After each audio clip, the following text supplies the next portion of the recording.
Aí minha turma do terceiro ano Centro Educacional Anchieta, todo mundo cansado de ficar em casa, eu já estou torcendo que volte logo às aulas presenciais, porque esse negócio de gravar a aula é cansativo.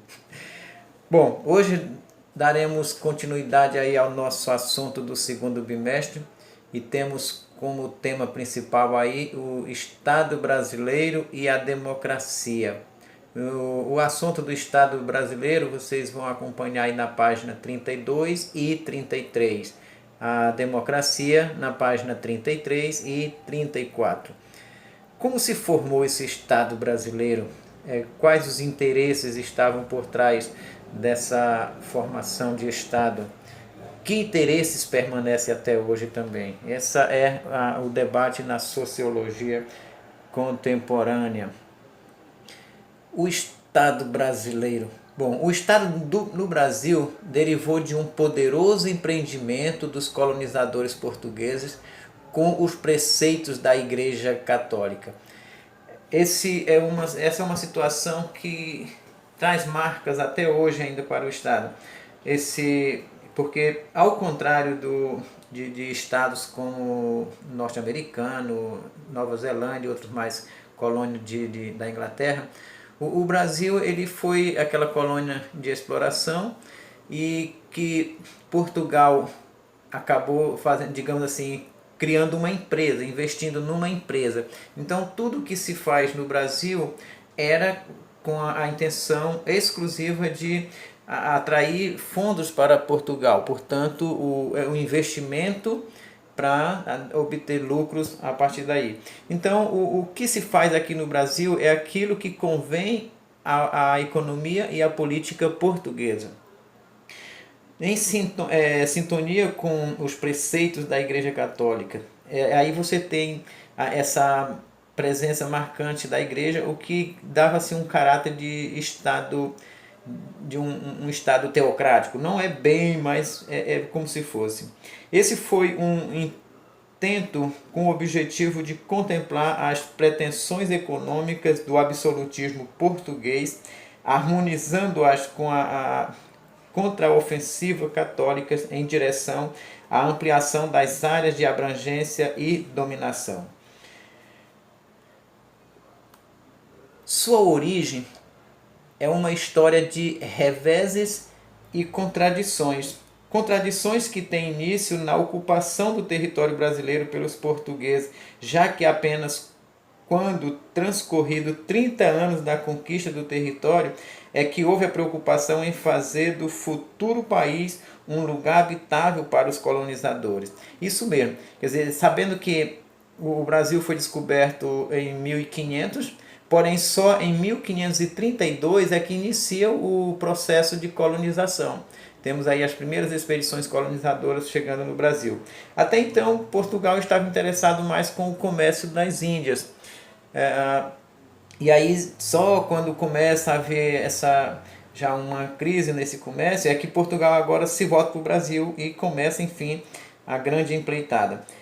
E aí, esse fato proporcionou o desenvolvimento mais lento das estruturas sociais e políticas da nação, diferentemente nesse aspecto do que ocorreu na colonização inglesa da América do Norte, sendo que o sentido ali fora dado pelos colonizadores desde o início na busca de realizar o paraíso na terra. Quer dizer, aqueles ingleses que iam para a Nova Inglaterra iam com o intuito de construir uma pátria para si, a sua casa.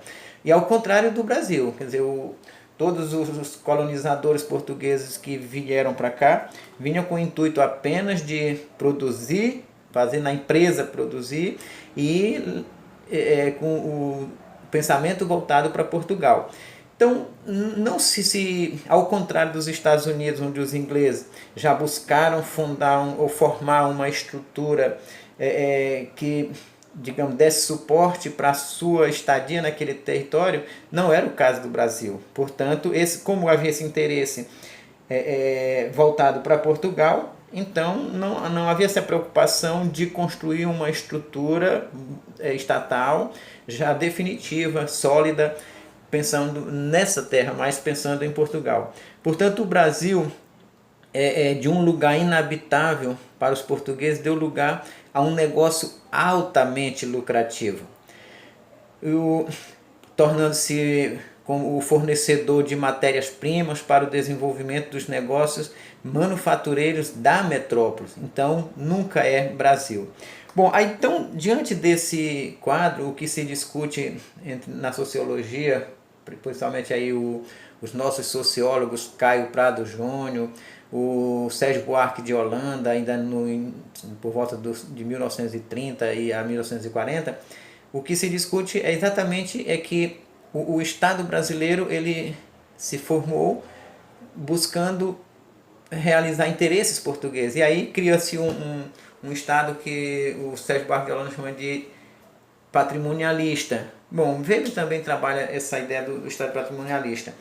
E isso traz algumas características para hoje, inclusive. Por exemplo, o Estado patrimonialista já está dizendo, é patrimônio de alguém. Aí não há uma separação entre o público e o privado. As instituições políticas do Estado brasileiro, elas buscam atender os interesses de grupos, de classes, portanto, daqueles que detêm o patrimônio.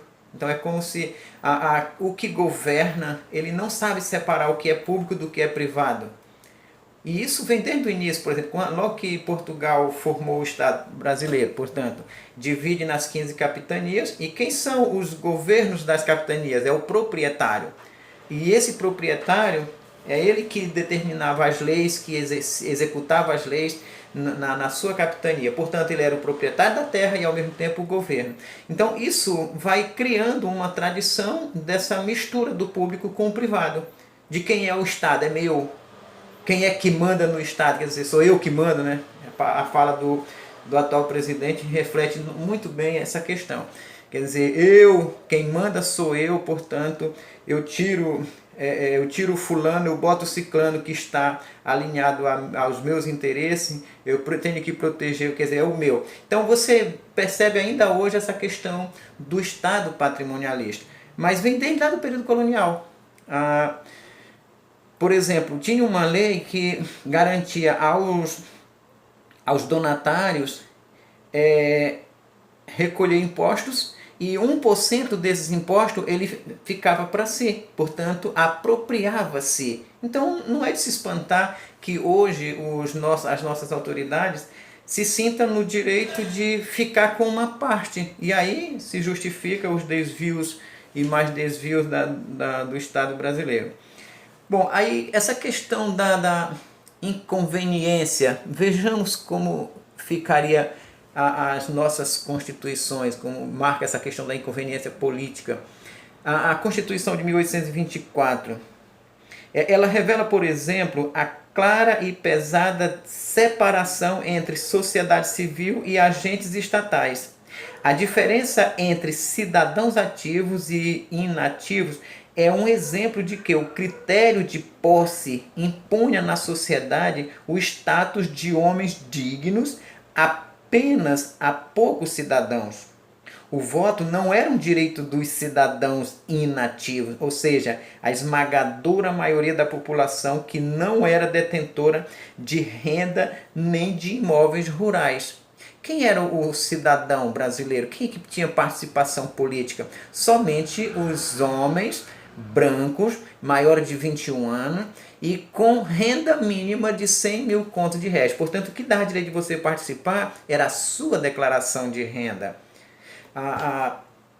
Não tem, quer dizer, o pobre está fora. Então você tinha aí em torno de uns 5% da sociedade, e estou sendo ainda otimista, colocar 5% da população participando da política no Estado. Aí vem a Constituição de 1891. Ela transformou o quadro anterior, especialmente no que se refere aos direitos civis, ainda que tenha havido, de fato, inovações republicanas. Analisando o Brasil do início do século XX, percebemos mais claramente essa tensão que opõe as esferas do público e do privado.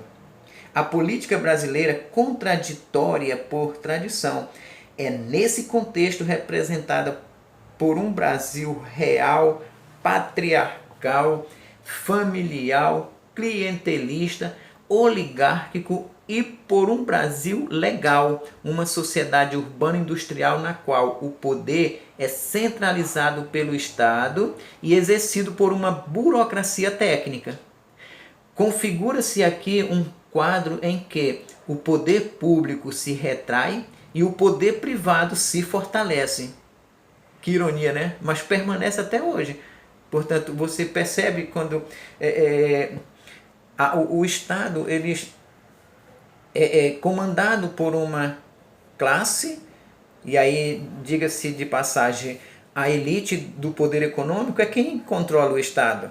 O que o que se faz de mudanças, de reformas no país, como nós vimos recentemente aí, as reformas trabalhistas, reformas da Previdência, são apenas as reformas assim, para atender os interesses dos grandes capitalistas, das grandes empresas. Então, permanece esse quadro aí até hoje. O Estado e as classes subalternas. Bom, foram frequentemente submetidas à violência por parte do Estado, essas classes subalternas. Assim, os cidadãos comuns não têm tradição de participação ativa na política, que era de propriedade privada pertencente a uma minoria que detinha o poder. Sempre, quer dizer, como é que o povo participa da política no Brasil? Bom, aí aquela música do Cazuza, ela reflete muito bem, que diz que não me convidaram para esta festa pobre, onde eu fico na beira da festa, estacionando carros, etc. Então, ela reflete essa realidade do país, da política no Brasil, em que a população pobre ela sempre esteve alheia, excluída. Por exemplo, a sua participação ela consiste no voto apenas. Formou-se no Brasil um Estado, portanto, patrimonialista.